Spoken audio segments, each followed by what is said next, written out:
Hello and welcome to the fourth week of the Healthy Lifestyles class, Healthy You, created and shared by the Hamilton Family Health Team and presented with permission by the local group of dietitians here operating in Chatham, Kent. This week we have a very exciting class. We will be focusing on food skills. We're going to call this Food Skills Part 1. You will have additional material coming in a Part 2 session, but today we will focus on meal planning, volumetrics, as well as cooking skills. So if you will, the meat and potatoes of food skills. And my name is Hillary, and I am a registered dietitian that works full-time at the Chatham Kent Family Health Team. And I am very excited to spend the next hour or so together with you learning more about these topics. Hopefully, a key takeaway from last week's session is that there are so many different ways and healthy ways in which we can eat as individuals, and truly taking the time to do that self-reflection and figure out what pattern of eating is going to work best for you is an important first step. So that can include what we choose to eat, what we choose to reduce our intake of, when we are deciding to eat the meals and snacks that we decide upon for our own lifestyle, how we eat them, hopefully moving towards more of a mindful approach and mindful model. And then at the very end of that, also how much we end up eating at each sitting. We focused on healthy eating patterns that improve our physical and mental health, that are so rich in cardio and brain protective foods, such as vegetables, fruits, whole grains, healthy fats, and lean proteins. Lastly, we kind of talked about the concept of relabeling foods as foods that are good for our body and foods that are good for our soul. And that would be moving away from that traditional model of labeling foods as either inherently good or inherently bad, such as, oh, a salad is so good, but a chocolate bar is so bad. And hopefully we're moving towards reminding ourselves that there is room for all types of foods to fit within a balanced and healthy dietary pattern. We just have to figure out what that pattern looks like to you. If you are someone that has been following along with us throughout our presentations, then hopefully you are doing some measure of goal setting. At this point in the presentation, we like to do a quick pause wherein you can just try to do that self-reflection piece and kind of think of what was my goal from last week? How am I doing towards meeting that goal? Would I say it's partially completed, fully completed? Do I still have some work to do? Did that goal not end up working out at all for me? And then when we're assessing that and doing that self-reflection, think of what challenges you actually encountered, the barriers to making that goal feasible for you, and kind of work through some of those barriers and figure out maybe going back to the drawing board how you can do differently this coming week to hopefully move forward with some of those goals that are important to you. Okay, so this just gives us an idea of the topics that I did discuss during the opening slide there, how we will spend our time together today. And just to expand a little bit more, we're going to start out talking about hydration and fluids, and really you'll leave with an understanding of how important that proper hydration is to our bodies, as well as an idea of your approximate needs, healthy sources of fluids, and how we can all get more into our diet. Some tips and tricks for you to take home and hopefully utilize. I think for myself, as well as a lot of the clients that I work with, getting more fluids is a key topic. So hopefully this helps us accomplish that. And maybe even I will pick up a few things by the end of that. When we think of volumetrics, you will leave with an understanding of how to create, modify, edit, if you will, recipes and meals to hopefully leave more full at the end of that meal. Improve how much satiety that meal promotes, which is that feeling of fullness long term. And ideally in a volumetric stance, we're also lowering that energy density. So it's not like a high energy density, there's not tons of calories coming in, it's moderate to low, and hopefully that gives us some tips and tricks on how to accomplish that goal. We'll also talk about meal planning, understanding the importance of planning meals, as well as hopefully be able to identify the main steps that we all must go through when we're trying to plan those meals. And last but not least, we'll talk briefly about cooking skills, and we'll go through some resources that could definitely help each of us expand upon our cooking skills. Again, in the work that I do, everywhere, even myself, I'm always picking up and learning new cooking skills, and at least talking about that, because honestly, what we know how to cook does definitely influence our meal planning capacity and to what extent we can set and achieve certain goals. So it's a fantastic thing to always be learning more about and hopefully always expanding. Last week, we learned about all of the major macronutrients that comprise our diet. So by now, we should be experts in carbohydrates, proteins, and fats, and how they relate and impact our health. Another very important nutrient that we can't overlook is water. And as often as I say that we should not overlook it, I will also say in the same breath that most of us do end up overlooking it. So perhaps these next few slides will be very key and critical for most of us. Maybe we'll walk out of here making a goal around water intake, which would be a fantastic place to start. So before we get there, let's talk about how many processes and in what processes water is actually involved. So water, we might consider it the universal solvent. Our bodies are made up of about 60 to 70% water. Fluids are needed for, as I said, so many processes in the body, including nutrient transport, a healthy immune system, which is a topic that many of us are talking about right now, toxin and waste removal if you think of your kidneys, lubrication of joints, muscle function, temperature regulation, and as well, and this is maybe a key one for most of us, maintaining that healthy skin tissue. It is incredibly important to drink enough water to prevent dehydration. Fluids can also assist with an improved sense of satiety or that feeling of fullness I mentioned in the last slide, especially when it is included as part of the meal. So for example, foods that are high in fluids such as vegetables and fruit, or perhaps those fluid-rich foods such as soups. This is a key component of volumetrics, which we will be discussing in more detail in just a few slides. But it is important to distinguish between the fluids that we drink with our meals and the fluids that actually end up making up our food. Water and most beverages quench our thirst, but they ultimately do not satisfy our hunger. Women's magazines and diet gurus have long promised that if you gulp a lot of water, you'll feel full and end up eating less, and the pounds, therefore, will simply melt away. Unfortunately, this is one of the biggest diet myths out there. Water empties far too quickly from our stomach to have a substantial impact on our hunger levels. Some beverages can satisfy hunger, however, such as vegetable juice or milk-based drinks, which end up staying longer in the stomach and can help provide some feeling of fullness short term. Simply drinking water, however, before or with a meal will not help you eat less, but it is incredibly, as I said, beneficial, for health and important for proper hydration long term. So still a very key component to some of the goals and some of our meals. However, again, not something that will entirely reduce how much you end up eating at a meal.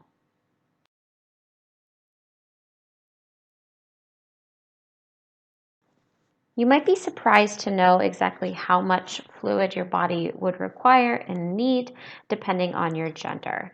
So to stay well hydrated, the average woman needs about 9 cups of fluids daily, and the average man needs about 13 cups of fluids daily. Again, for some of us, that's a huge shock. For some of us, you might even think that might be low, depending on what numbers you've heard circulating in the media or through friends and family that may have made some recommendation.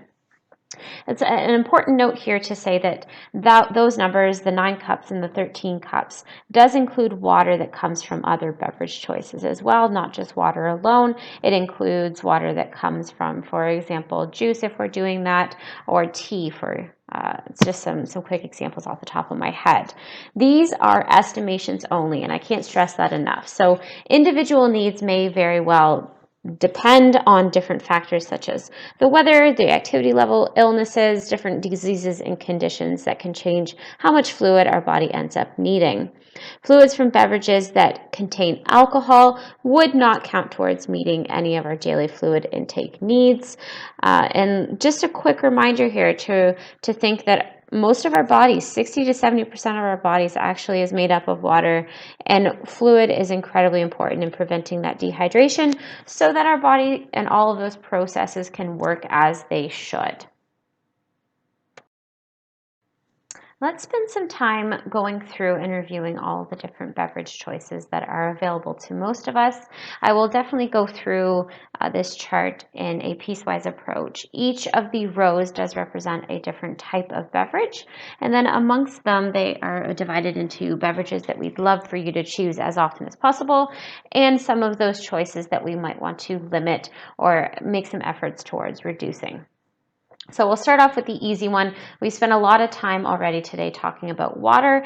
So of course that is an option, that we want you to choose most often.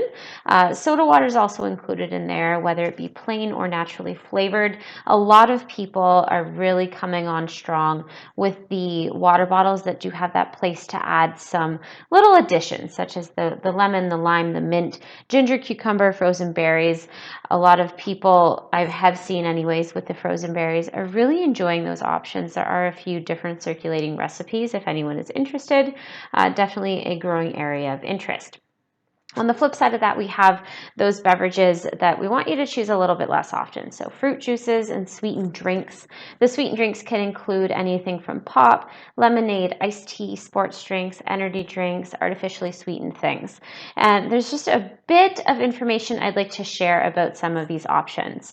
So first and foremost, we'll talk about that fruit juice piece. This is a question I get often in my practice because many people do end up drinking a lot of fruit juice because in the past it was kind of promoted as a healthful thing to do. So a quick caveat here, if you are doing fruit juice at all, we would definitely prefer you to do 100% juice versus a fruit cocktail or a fruit drink. Which tend to have even more sugar added to them. But even at that, we would definitely emphasize that the 100% fruit juice is still quite high in sugar, which is really, when you compare the labels of fruit juice versus pop, very much similar and on par with each other. And those products don't have the same amount of fiber as the fruit itself would. So conversely, it doesn't really satiate us. It doesn't promote that feeling of fullness that a full piece of fruit would. So most dietitians will definitely say, you know what, if you're going to choose fruit juice at all, try and choose that whole fruit as a better alternative. There's also a quick note here about brown cola. So if we think of Pepsi or Coke, I'm not picking on those specifically, but just an example there, whether it be diet cola or the regular product, we're thinking of limiting or reducing those due to the amount of phosphorus that those products contain. And when we think of phosphorus as a nutrient, it's very much linked with reducing our bone health and seeping some nutrients from our bones, which all of us as we age want to reduce and limit. So that is a key little note that not many of us get education on. And last but not least, we have our sports drinks. Really, we like the education around that would be to only use those sports drinks when they are indicated for endurance exercise that lasts longer than 60 to 90 minutes. Of course, there are zero alternatives, as in the Gatorade Zero. That's the one that's coming to me off the top of my head, which wouldn't have the same amount of sugar, but would be artificially sweetened. Which ties very nicely into my next little caveat here. I get a lot of questions, and many of us have questions about this naturally. What about those artificial sweeteners that are definitely taking our food markets by storm? Are they a safe choice? Are they not? So let's just say that you are going to choose artificial sweeteners. They're going to be part of your diet. And likely they already are, because a lot of companies are getting savvy and they want that nutrition label to have less sugar overall to get that sweet taste and not compromise people enjoying their product. They're adding those sweeteners to products. Moderation, when we consider artificial sweeteners, is a very key thing to consider. The research does show that excessive intake of diet products and artificial sweeteners can actually cause a craving towards those sweeter tasting foods and increasing how often we're engaging in intake of sugar.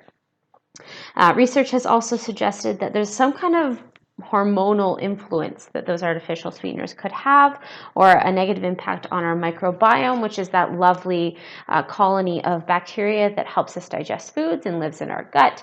And there's even a link, with increased risk of dementia and stroke. So a lot of this research is new, it's emerging, and the landscape of nutrition advice is always changing. But for right now, we definitely don't want you to entirely avoid them. Moderation is that key. We also don't want you engaging in choosing those sweeteners every single day. Let's talk a little bit more about milk. When we look at those choose more often options, we're thinking of the skim milk, 1% and 2% milk, unsweetened soy beverage, and other milk alternatives. Getting the unsweetened alternatives is a really, really key thing to consider. And they're tricky at this store. It's really hard to notice the difference between products. So being able to spend that time to look at the label, make sure you're getting the less sweetened options, is a key thing to take away today. Choose less often on the milk side of things. We're thinking of homogenized milk, the 3.25% option, chocolate milk, and sweetened milk alternatives. When we think of teas, whether they be herbal, green, or regular, and coffee, such as black, 2% or less milk being added to that coffee, those are absolutely fine options to be choosing more often than the coffee and tea, which you can get at specialty shops or even make at home, which could have a lot of added cream and or sugar. Just a key little information tidbit here about that caffeine. We like to discuss moderation of caffeine, and usually a good milestone to aim for is about 400 milligrams a day of caffeine, which is about 4 cups of caffeinated coffee. But I'd love to point out that drinking coffee and tea in moderation can actually have those health benefits. Coffee and tea are both high in antioxidants and have been linked with a reduction in the risk of developing type 2 diabetes, cancers, heart disease, and dementia. Looking more at the correlational studies that they've done to date on those products. It is a myth that the diuretic properties of tea and coffee will directly cause dehydration. Both coffee and tea count towards your daily fluid intake. And again, that most important takeaway here is to consider what we're adding to those drinks. So a lot of like Tim Hortons, Starbucks, they're going to add higher fat percentages of cream and a lot more sugar than we may be anticipating when we actually run the nutritionals on those products. And last but not least, let's talk about our vegetable juices. We would like you to choose those lower sodium vegetable juice options compared to the regular vegetable juices, just to reduce how much sodium that we're getting from those products. And again, going back to our discussion a few slides ago, if we're doing a milk or a vegetable juice that is a little bit more complex in nature, it might have more of that fullness impact and promote that fullness than just plain water alone, because it does take a little bit longer to empty from our stomach.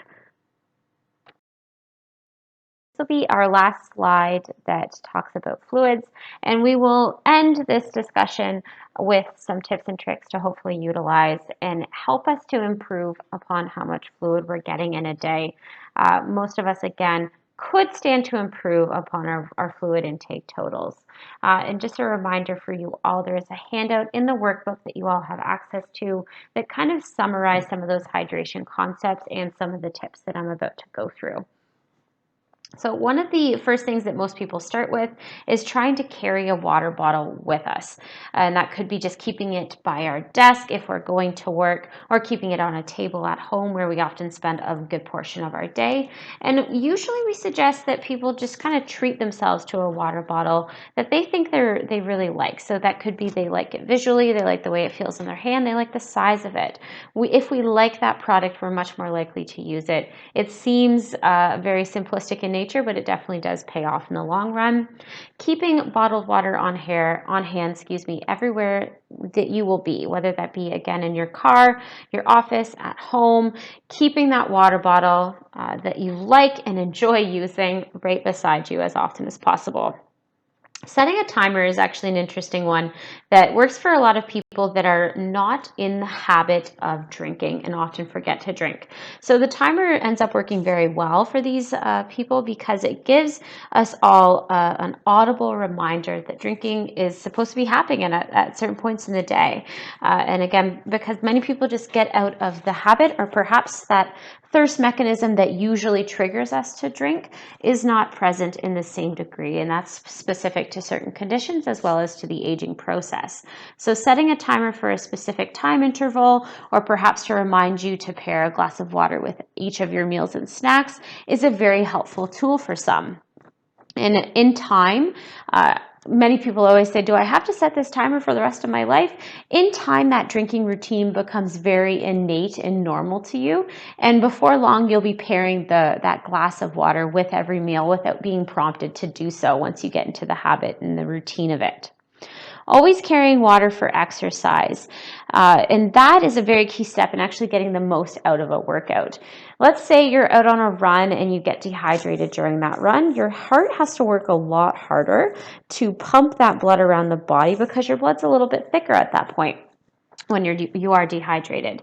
So as a result of that the heart working a little bit faster, you will become fatigued a lot sooner. So your capacity to engage in prolonged exercise is minimized, which to some that are really focusing on trying to get longer workouts in is not a positive thing. You could also take some time to add, as I was saying in the slide before, some lemon, lime, oranges, just something to kind of entice you a little bit more. If you're someone that struggles to enjoy the taste of water, adding a little bit of zest, if you will, a little bit of flavor, sometimes does the trick. This is actually a really interesting one. Taking the time to dilute that 100% pure fruit juice. If you're trying to work away from having juice, start diluting it. And that could end up with, half and half juice, half water, getting to the point where you're choosing 1 part juice and 3/4 parts water instead, and kind of tapering that approach so it's not as shocking to your system. And again, that would be a simple way to get some flavor out of your water without getting the same amount of sugar. And last but not least, you could make your own iced tea with real tea, lemon, or ice. You could also use a small amount of sugar or sweetener, and I would definitely argue that however much sugar or sweetener you decide to add to that product at home would still be substantially less than the amount that is probably in the items at the store.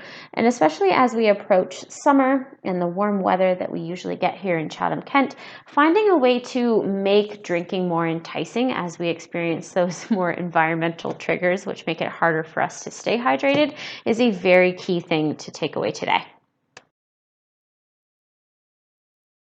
We will now move on to our next topic, being volumetrics, which can be understood as an approach to eating that helps people feel more satisfied with the foods that they eat. It was initially developed out of Pennsylvania State University by a professor by the name of Barbara J. Rolls, who studied nutritional science there for more than 20 years and did a lot of research on hunger and health. So I would definitely say that she has a lot to offer the art and the science of nutrition, and this is one of those key findings that she contributed. The key to volumetrics is in boosting our feeling of fullness through looking for well-balanced meals that are high in both fiber and fluids. Remember that healthy eating isn't about depriving or restricting ourselves as we once assumed and thought, and it's certainly not about feeling hungry all the time. The more satisfied we are with our meals, the more likely we'll be to stick with that healthy eating plan that we have laid out for ourselves long term. There are 4 key principles to consider when we're looking at foods that can help us feel full for a longer period of time. First and foremost, we're looking at those lean protein options. And last week, we talked a lot about protein as a macronutrient, so we should have a decent understanding of those protein foods. But just to recap, we're thinking of chicken, of fish, and of turkey as those lean protein sources that have a high quality amount of protein with a limited amount of fat. We're also looking at fiber as something that helps with our satiety, and we can find fiber in a big variety of places. It could be in whole grains through our bread choices, vegetables, fruits, or it could also be in those plant-based proteins in the form of beans and legumes. And the last 2 kind of go hand in hand. When we think of fluid as part of a meal, Again, we're not thinking of a glass of water on the side. We're thinking of foods that naturally contain a lot of fluid in them, such as vegetables and fruits. And when we look at high volume foods, we're thinking, okay, those ones that have a lot more fluid in them, such as I said, the vegetables and fruits.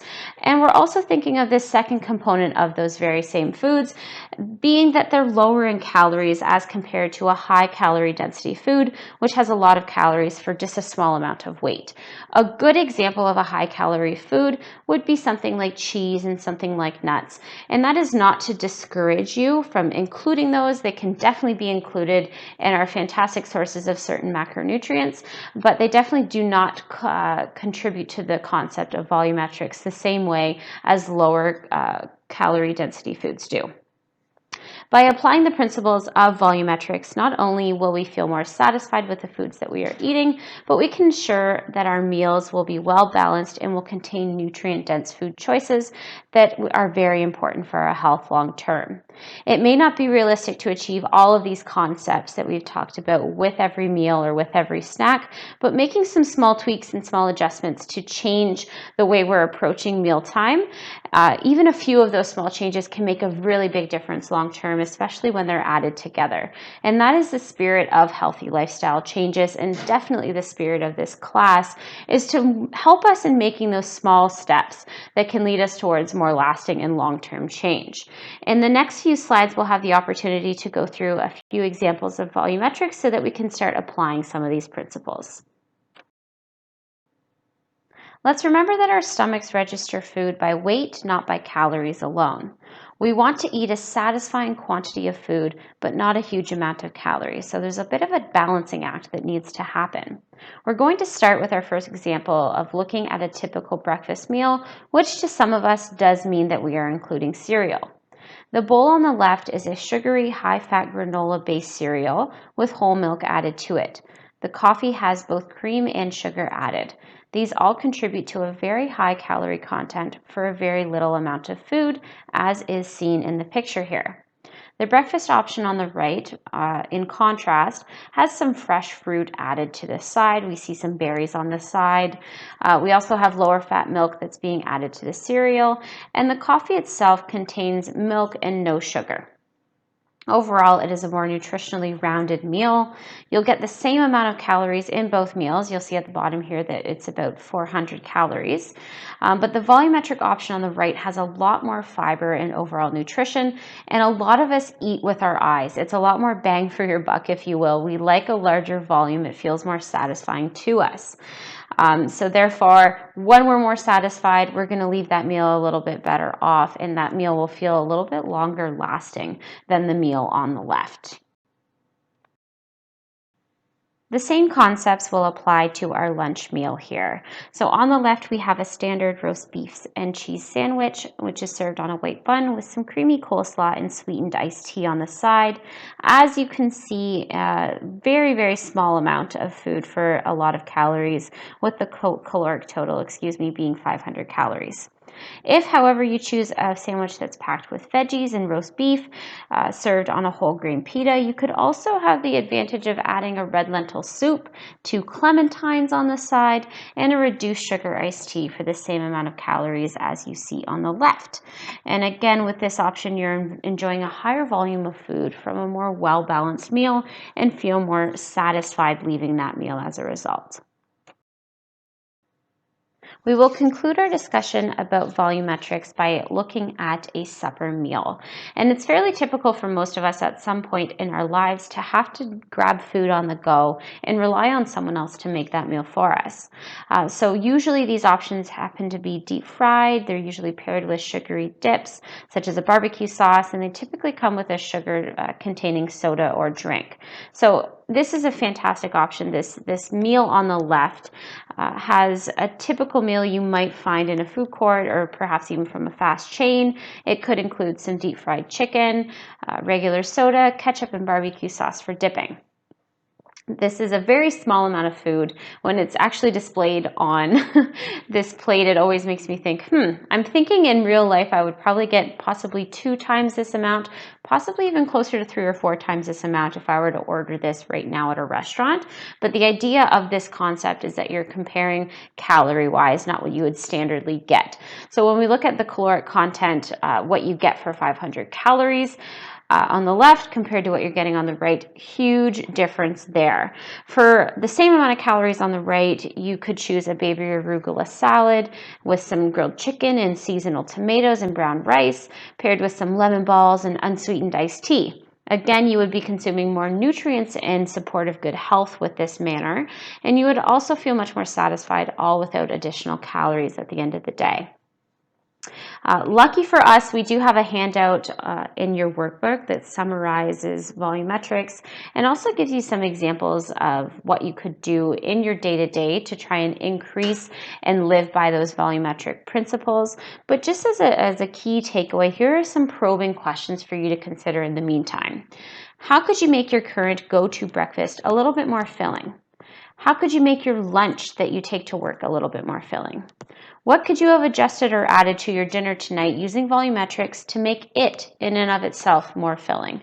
And again, those 4 principles coming back to the lean protein, the fiber content, the fluid content of food, as well as the high volume food.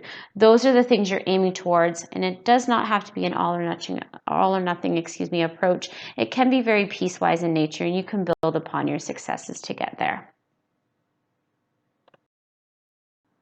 We're going to take a brief intermission, a brief pause, let some of these concepts sink in, if you will, debrief if you need to, pause the presentation here, get up, go to the washroom, go for a walk. If you're someone that experiences chronic pain, it might be difficult for you to sit in one place for a very long period of time. So feel free to pause this presentation now, and when we come back, we'll talk more about planning meals. Okay, so we're going to switch gears here and we're going to have a discussion about why planning meals can actually be of benefit to us. A lot of this slide will not be new to anyone. However, some of these points are something that we might not consider when we're putting in that effort to make that meal and plan ahead for our meals. We often look at planning meals as something of a burden, something that we don't have motivation to do, but there's a lot of things and positive things, I should say, positive outcomes that can come from planning meals. So we'll walk through those. But before we get there, in our heads here, I just want you all to be thinking about whether or not you're planning meals now. If yes, why is that the choice that you're making? And if no, why not? What stops you from planning ahead? What barriers or challenges are there for your particular life? So first and foremost, planning meals ahead helps us feel organized, kind of not in control entirely, but in charge. You're kind of planning ahead for your hunger. You're reducing that stress of the unknown, of having to come home from work late at night and thinking, oh goodness, it's 5 o'clock. I have to throw something together for my family, for the kids, for my husband, for my partner, whatever it might be. So very much eliminating that stress, helping you get organized and feel like you're in charge. Cutting down on trips to the supermarket. There are many people in our society that just kind of go to the store as needed. It might help when you have an idea of what you're making that week to have a grocery list made. You go to the supermarket once, you can kind of save time and make things more efficient that way. It reduces how often we need to rely on those fast or convenient options because you're in a place where you're understanding what schedule you have for the week. You have hockey practice this night, you have a certain social gathering this night, so you can kind of plan ahead for leftovers, plan ahead for those meals. So that you can reduce your reliance on those takeout options. And thus, that definitely saves us time. It saves us money. At the end of the day, if you really work it out, it does save us money when we meal plan. And that's not just something that we say, that's something that is tried and true. If you run the numbers, you will save money if you make a meal plan. It involves the family. It gets everyone involved in the kitchen. Ideally, this is something that a lot of dietitians talk about when they're doing that counseling. Getting children involved in the kitchen helps them to become lifelong learners with food skills. Involves all members of the family, if possible, to make that somewhat a celebration of food, a celebration of food skills. It's a really important thing to take away. Again, working with your household schedule so you can kind of have an idea of where those challenging parts parts of your week lie, planning ahead for leftovers, planning ahead for how you can balance a quick meal properly. And overall, at the end of the week, it helps you to create those really tasty, balanced meals, which really goes a long way in helping you meet some of your lifestyle goals long term. Now that we've covered some of the positive aspects of meal planning, let's get started on how we can actually implement some of these things into practice. And ideally, we're coming from a place where we're using Canada's Food Guide to plan our meals and plan our snacks. You will know that we just updated, I say we as if I was involved, but the government just updated the Canada's Food Guide. You might remember the one that had more of the food guide servings and the rainbow colors, which was quite outdated. So as I was saying earlier in this presentation, nutrition advice is constantly evolving and changing. So we just released one, I believe it was in 2019, and it follows more of the plate model, and that is what's seen here on this slide. You will see that we're kind of aiming for half of your plate being those fruits and those vegetables, a quarter of your plate being those protein-rich foods, and a quarter of your plate coming from those whole grain or starchier options. And ideally, it was meant and intended to be a more universal approach to healthy eating because we all eat off of plates, and it's a lot more usable for people to implement day to day. We don't really want to come from a place where we're measuring foods. If we're following a general guideline, it eliminates the need to take out a measuring cup and measure your foods, and you can just start to eyeball it and get used to eating a certain way. So that was the intent with Canada's Food Guide.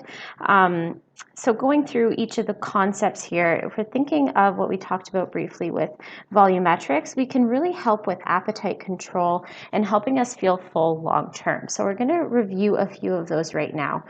First and foremost, trying to include a lean protein choice with each meal. And again, there are differences in our lean protein options.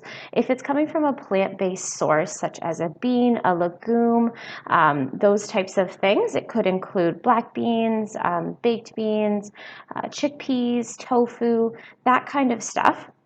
If it's coming from there, I would definitely consider it a lean protein option, actually very, very low in fat, virtually none, but a high quality protein and tons of soluble fiber, which will help you feel full as well.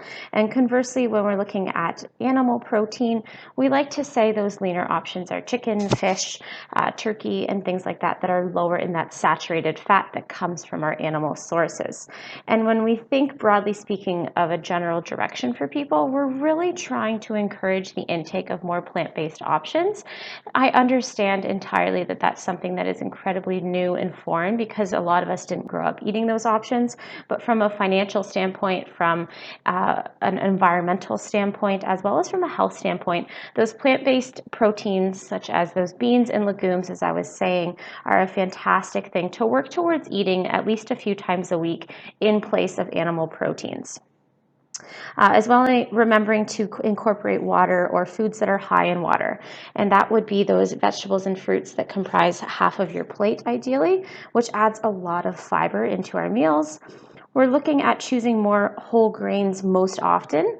That doesn't mean that it has to be entirely whole grains. There's going to be moments when you have more processed starches, and that is totally okay. Every food can fit. But moving towards getting a lot of fiber from our grains is a fantastic goal. And ideally, we're keeping those fibers intact, which would mean we're keeping the skin on our sweet potatoes and our potatoes. And we're also keeping the peels on our fruit. We're not peeling an apple before we eat it. We're eating it with the skin. So always think about that. And last but not least, the best part, perhaps arguably, adds a lot of enjoyment to a meal, is that healthy fat that we're adding. Doing so and adding that healthy amount of fat adds flavor. It helps with the absorption of certain vitamins, such as vitamin A, vitamin D even, vitamin E, and vitamin K. Those are the ones that always come to mind as fat soluble. We need to have fat in our system at the same time we're trying to absorb those nutrients, or we will not absorb them. As well, adding that amount of fat does delay gastric emptying, and it promotes feelings of fullness and satisfaction. So if we do follow more of a low-fat model, we might be missing out on some of the satisfaction from that meal, and we end up feeling hungrier sooner. So again, when meal planning, we're looking at all of these concepts together, as well as those implementing those principles of volumetrics. And it's kind of a nice balance when we're able to consider all of these moving pieces at once. So these are just some principles that help us take that first step towards meal plannings. We'll go through each of them in turn, and then the next few slides we'll talk more about pantry essentials and some of those key resources that could really help you get started. So first and foremost, carving out some time each week to plan your meals. Meal planning takes some time up front, but you will save time in the long run. I know that's a hard concept to always promise ourselves, but it is very true, especially when you can recycle old meal plans down the road and use them later on so that you don't have to continue putting as much effort into meal plans long term. For a lot of people, if you work full-time, you tend to have a certain time of the week that you would do your grocery shopping. My general recommendation is to give some thought about when you would do that grocery shopping and try to have about 2 hours or so. That's probably a generous amount, but just when we're getting started and trying to think about all these moving pieces, it might be better to give yourself more time versus less.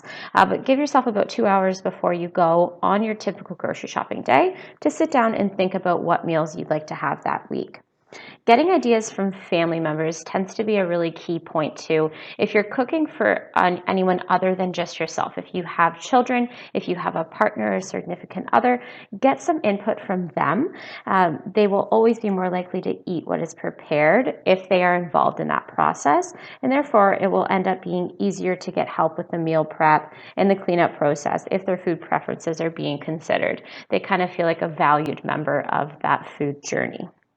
Think about specific dinner meal types for the week. For example, most people end up planning their meals around some type of protein source and building from there. So for example, I'm going to have chicken on Monday. I'm planning some leftover chicken for the day after. Maybe I'm going to put in some fish for Friday. I'm only thinking that because of Lent here. But tofu, beans, slow cooker, or casserole recipes when you know that you don't have as much time to devote toward meal prep, it's good to kind of base and do like a skeleton, if you will, of a meal plan and base things around that protein source first. Plan for quick or portable meals for those nights when there are evening activities on your family's calendar, and you can save those multi-steps or more complicated recipes for the nights when you know ahead of time that you're going to have a lot of time to prepare that meal. That definitely will save you a lot of stress, because it can be very stressful if you know you have to be at hockey for 6 to make a 3-course meal before then. So just trying to think ahead in that sense. Use those helpful resources that are available to you. Again, we will be looking a little bit closer at what options are available, but you'll also have some resources in your workbook. And again, that workbook lives with you. You can keep that. So hopefully you can continue to reference it and get some good ideas from it. Keeping a well-stocked pantry so that you have a basic supply of simple and nutritious foods in your cupboards, refrigerator, and freezer. This means that if you're really in a pinch, you'll be able to say, oh, no worries, I've got the ingredients to make a quick chili, or I can do a quick stir fry because I know I have everything I need. You should be able to put together a meal in a hurry with these basic options. And again, we will be spending some time in the next slide actually talking about what those essentials might be. And last but not least, making a shopping list based on your planned meals. As I said, sitting down and planning your meals before going grocery shopping, taking that time can really help you when you're in the store and help you reduce impulse purchases as well and end up saving money. Check your pantry and write up the list. Make sure to include items that you will need for breakfast, lunches, and snacks. And then last but not least, keeping a running list on the fridge or somewhere that you would see it. And you or your family members can add items that you might think you need in the next week to that list. And again, that's a moment for everyone to get involved in this whole concept of eating, which unfortunately, we have to do every day for the rest of our lives. So we better get comfortable doing it and making things more efficient as well. So again, the next slide, we're going to talk more about pantry essentials. And this tends to be one of my favorite slides in this presentation. So hang tight. So for this slide, I just want to remind us all that we do have a resource in your Healthy You workbook, and it's titled Suggested Pantry List, and it does have more of an essential list that you could consider. But for our purposes here, when we talk about a pantry, we're including aspects of foods that can be found in the fridge, in the freezer, in cabinets, and as well as on the counter. And keeping that well-stocked pantry, just to review here, does make it easy to put together those nutritious and tasty meals with basic ingredients. So if we were doing this session live, I would have some time to brainstorm a list of pantry items and just get us all thinking about what those items might be that we already have on hand, because to some degree a lot of us already think in this way, and we do have those necessities that help us when we're in a pinch and we need to save time. So a lot of these principles won't be entirely new, and we might have unique little things that each of us prefers to have on hand. But off the top of my head, I always like to have some high value or high and whole grain, high fiber is what I'm trying to say, options for brown rice and pasta. My household prefers to freeze our bread because we simply don't end up using it enough, and that was a good cost-saving measure for us. So we always have frozen whole grain bread in the freezer. We like to stock up on frozen vegetables. I'm a huge fan of those. Depending on what grocery store you go to, there are different mixes available that have unique little blends of vegetables, not just your typical California mix. But even if you look at the frozen and not, I guess, chopped broccoli and cauliflower, that's a huge time-saving thing for me, because sometimes, honestly, I don't have the time to get out a cutting board and actually chop fresh broccoli or cauliflower. So using the frozen option works for our household, having some of those basic vegetables on hand. I also do frozen fruit the same way. Again, for our household, we do like to do frozen blueberries, because we find that when we thaw them in the fridge, they do maintain their integrity a lot better than a frozen strawberry would, for example. But also just having those frozen berries on hand, frozen mango, pineapple, you can even get frozen bananas, things like that for a quick smoothie, or if you wanted to do a fruit puree, awesome options. I keep canned fruit in the house as well. I also do canned beans, chickpeas, the 6-bean blend. I do keep Heinz Original or an original style baked bean as well. If you get the original product, it's a lot lower in sugar, so it can be an easy and healthful addition. I'm also thinking about having some of those tomato products, whether it be my pasta sauce of choice, stewed tomatoes, diced tomatoes. If I wanted to throw together a quick casserole or a quick chili, I have those on hand. And last but not least, for us, I do like to I like to buy in bulk all of my meat, and then I have somewhat of a process where I food save it, and then I freeze into individual sections or amounts that we would typically eat in one meal, and that helps us stay ahead of the game where protein is concerned. And again, getting that mixture of proteins, or whatever protein means to you, whether that be a plant-based option or an animal-based option, tends to be the easiest way to plan a meal. And last but not least, I do keep some canned fish on hand, and I've slowly been getting into the canned turkey and chicken as well. I know that seems very strange when I say it, but it can be a fantastic way to get that chicken or turkey if you wanted to do a quick sandwich for lunch, like a chicken salad sandwich. Really nice to have that product on hand. So those are some ideas that I typically run through with people. But everyone, again, has their own unique tastes, preferences. Everyone's family works a little bit differently. So that handout for the suggested pantry list could be a fantastic thing for you, and you might find yourself adding some of your own pantry staples. And truly, that is the spirit of what we're trying to accomplish here. We're trying to figure out things and ideas that are going to work for you and your individual needs. Just as a quick aside before I jump into how we can save some time in the kitchen when we are using those meal planning principles, I did want to say that storage of food can save you a lot of time and money as well.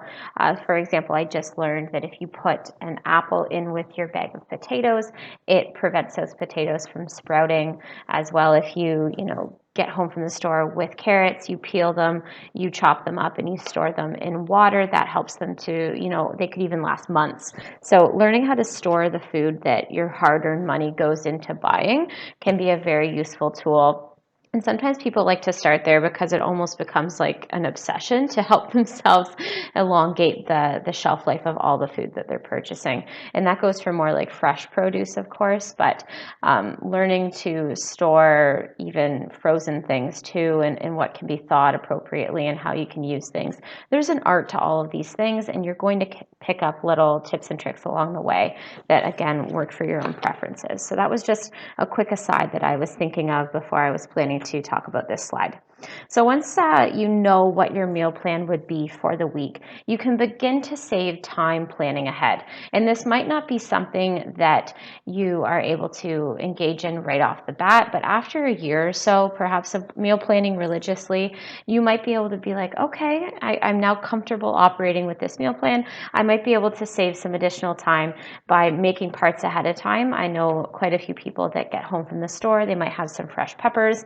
They know that peppers are required for a few parts of their meals. So they're going to have fajitas tonight. They're going to chop all of the peppers that they have because they know they're going to need them for tonight's meal. And also they can store whatever they don't use in the fajitas for a recipe later on that week. So basically you're using that time to cut things, and you're getting smart about, do I need this ingredient later on in the week? Can I save a step at that point by just chopping things ahead of time? And that would also go for, getting home from the store and chopping up your celery or your carrots if you're trying to do more raw vegetables. Thinking ahead, how can I save time? We all like to save time. Doubling or even tripling your recipes so that it can last many meals, especially if you're using a fresh source of protein. So like fresh ground beef, for example, that hasn't been frozen before. You can do a huge batch of chili and freeze it into different portions so that you can thaw it later and enjoy it with your family. The reason I would definitely recommend that it be a fresh form of animal protein is because really you shouldn't be freezing and thawing protein more than once. So it should only go through that process once, just to make sure that food safety is being considered. But if you're doing a plant-based option and that is your main source of protein, you can freeze and thaw that to your heart's content. It doesn't carry the same food safety concern. So especially soups, chilies, things like that. I know casseroles is a big one too. Making those things fresh ahead of time, freezing leftovers so that you can, in a pinch, have something nutritious and balanced later on, a very good idea. And then repurposing leftovers. If you were present the first week, you might remember that I was the one that said we like to get creative with the use of leftovers in our house. So for example, if you're preparing chicken one night, you might decide to have chicken wraps the next night to make, we were repurposing that chicken, that protein option in a new way. It tastes different, but we're making sure we're not wasting food. And that can be a really time-saving and cost-saving step for people to take. In our house, we like to almost, as I was saying, in week one, try to get a little bit creative with it. We put just about everything on pizza, for example. We get as crazy as we can. We've had Thanksgiving leftovers on our pizza because we're like, well, we have to use it up, and it's almost like a bragging competition at this point. But repurposing leftovers in a fresh and new way can make sure that we're reducing food waste, costs, saving time, all of those good things. So in addition to this, I'm sure there are other ideas that might come to your mind, at which point I'm so excited for that. I want to foster that creativity in your own household, and different things will work for different people. So this slide shows us a good list of websites that we could go to that definitely help us to start planning our meals, and there's different features of each one. I'm going to talk about a few of my favorite ones to start, but in your participant manual, there will be additional resources that you can consider. Getting started with meal planning is a really exciting time, but it can be really overwhelming. So ideally, you're finding a website that kind of works with you. It's user-friendly to you. It's in the format that works for your own needs, and you find it really handy and easy to use. Oftentimes, people do come to dietitians just for a meal plan, but ideally, which is perfectly acceptable, by the way. But ideally, we're teaching you how to create your own meal plan, because following someone else's will not work for you long term. We're giving you those tools to be successful on your own long term, in 5-10 years. You might be religiously using one of these resources to help with your meal planning versus following the same meal plan that we created for you. So it's a good thing to work towards. In addition to a wealth of reliable information related to nutrition on many different topics, Unlock Food has some great tips and tools related to meal planning. A lot of them are very similar to what we've gone through today, but there are additional ones as well. There are some set meal plans that you can access for ideas, as well as more personalized menu plans that you can create and customize based on your preferences, which again is that unique and important piece. We need to make this work for you. I would say that Cookspiration is one of my favorites. It is developed by Dietitians of Canada, and a lot of the recipes were submitted by dietitians, created by dietitians, nutritionally well-balanced, very user-friendly, especially when you're using the mobile or the cell phone app versus the desktop app. And it not only has a great database of recipes, but it also has a meal planning function incorporated into it, where you can organize recipes in the collection into a weekly meal plan. And it's very easy to use. So you can delete recipes, you can switch recipes from Monday to Friday very easily with the click of a mouse or the swipe of your finger. You can choose the type of recipes based on your goals. One that I use for my clients a lot is kid-friendly, because that's a concern that a lot of people have, but also you can find budget-friendly options too, or if you're looking for lower sodium or more vegetarian options, that would be a good place to start. And then you can, as I said, swap out recipes you don't like for other ones in their collections by eliminating that recipe or looking for alternatives within the site. The downside is that it is limited to only what is on their website. You can't exactly swap in your own recipes or customize it to the same degree. Pepperplate is a free website and app where you can copy URLs of your favorite recipes into your own collection, and then from there you can create your own meal plan from those recipes. Most people do use the internet to get recipes and get inspired. They're not just using cookbooks anymore, and conversely, a lot of people that make cookbooks do have online content on websites. So Pepperplate is a really unique way to use some of the recipes that you're already gathering online and create a meal plan that's more structured to meet your needs. It will also create a grocery list for you based on which recipes that you select. I would go back and just quickly mention that Cookspiration will do something similar to and produce a grocery list of things that you are looking for if you want to make all the recipes in their meal plan. Going back to Pepperplate though, it is not the prettiest of the options out there, but it is free and it works flexibly with a number of websites. And that flexibility can be important even if the user interface isn't as physically appealing. Mealime is a free app that allows you to customize a personalized menu plan and creates a grocery list each week to assist with the shopping. And last but not least, if we're looking at diabetes.ca, it has some ready-made meal plans that focus on helping blood sugar control that can be used to get you started with your meal planning. I know that I recently referenced one that was aiming towards more plant-based eating, which is fantastic for blood sugars and cholesterol and any number of things. So I did pull from diabetes.ca to get that, and it was such an easy process and very visually appealing too. So we spent the last few slides discussing meal planning at length, as well as some pantry staples to have on hand. Hopefully you've been exposed to some creative ideas to get you involved in meal planning, whether it's something you already do and you're looking to tweak your process, or whether meal planning is entirely new to you. And don't forget, there are tons of resources in your Healthy You manual to help you with some of these specifics as well. At this point, I'd love for you, after I discuss this next activity, to pause it as you're listening to this playback and work through and get those meal planning muscles flexed a little bit with this activity. We're looking for you to plan 1 or 2 days of meals. And, ideally we're working towards that inclusion of frequent meals, whether that be 3 meals a day or more, as well as some built-in and structured snacks. However, totally acknowledging that some of us are not there yet. So do however many meals you're currently doing and meal plan for them and get an idea of what am I going to have, next Thursday. And just think around the specifics of your own schedule, your food budget, the foods that you actually enjoy when you're thinking of these meals. As well, try and work through and remember what we talked about with Canada's Food Guide and the inclusion of a lean protein source, whether that be from an animal source or whether that be from a plant-based protein option such as a bean or legume. Speaking of the merits of those, as we have in the past presentation here. As well, choosing those really complex or fiber-rich carbohydrates that are much more likely to have us feeling full for longer and improve our bowel health as well as our cholesterol levels and our blood sugar control.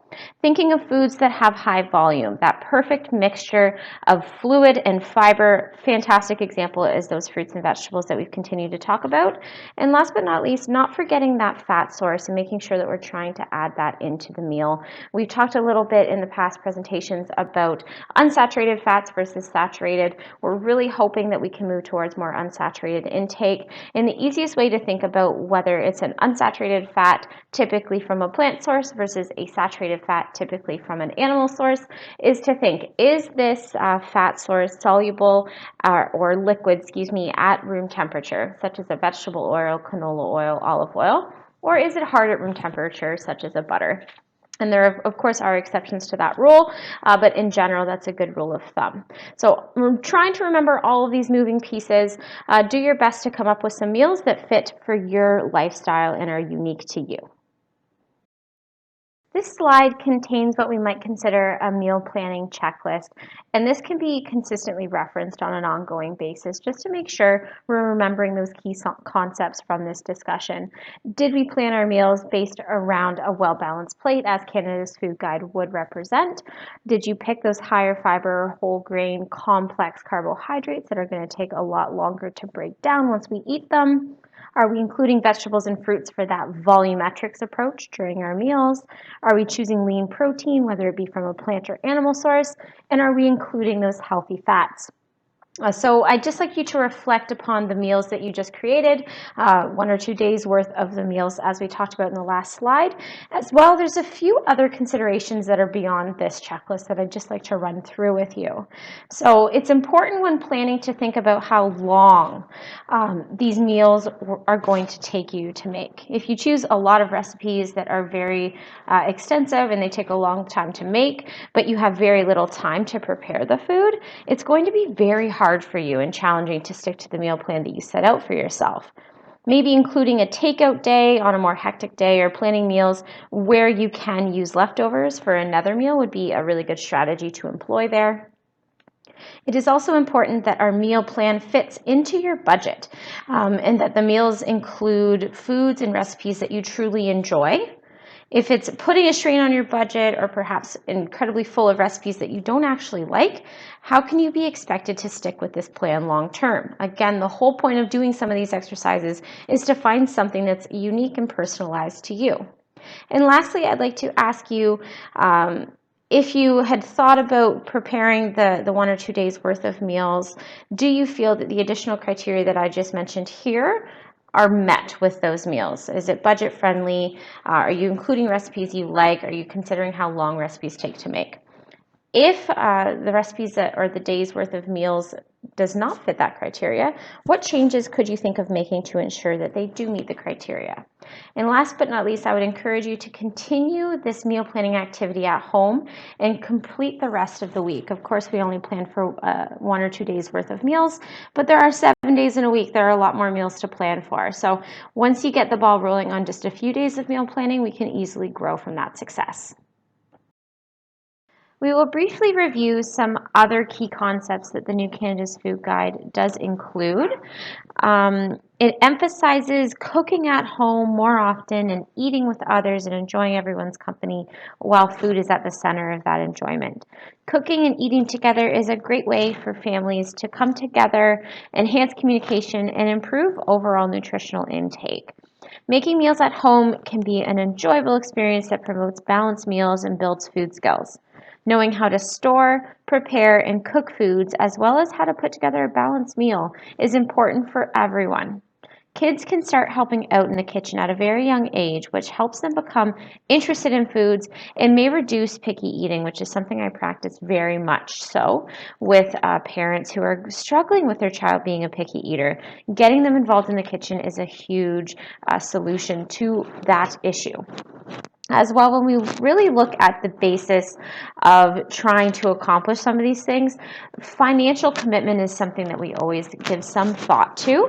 And if we're focusing on fresh and in-season foods and knowing how to store and make the most out of the purchase of those items, we can save money. We just need to have all of the knowledge that we need to have in order to actually reap the benefits of spending that extra money. We've spent some time in this presentation learning what we might consider those food skills. At the core of food skills is cooking skills, though. Being able to practice what you preach, be confident in the kitchen, and know your way around and successfully navigate recipes is something that not all of us have innately. We are not born knowing how to do these things. We slowly pick up tips and tricks along the way. So to help us develop some of those cooking skills, we always encourage starting with really simple, straightforward recipes and then progressively getting more intermediate or advanced. Some cookbooks, you will notice, do have almost like they've rated that recipe and how hard it is to make. Beginner, intermediate, advanced, things like that are labels that you might see attached to certain recipes online or in cookbooks.